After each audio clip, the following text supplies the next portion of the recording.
হয়, এই দুঃখ কষ্ট বিপদ আমাদের কোমরকে সোজা করে, আমাদের পায়ের মাটিকে শক্ত করে। চিল্লায় বলেন ঠিক কিনা? প্রতিকূল পরিবেশে কিভাবে বাঁচতে হয় এই দুঃখ কষ্ট আমাদেরকে শিখায়। এজন্য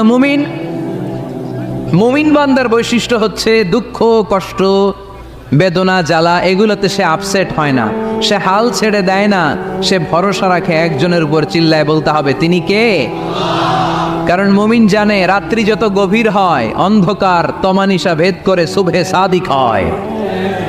মুমিন জানে গর্ভবতী নারীর পেটের ব্যথা যেই দিন বাড়তে থাকে ওই দিনই নতুন মেহমান আগমনের সময় ঘনাতে থাকে। মুমিন জানে তার জীবনে দুঃখ কষ্ট বিপদ যত বাড়তে থাকে সুখের দিন কাছে আসতে থাকে। এজন্য মুমিনের হারাবার কিছু নেই।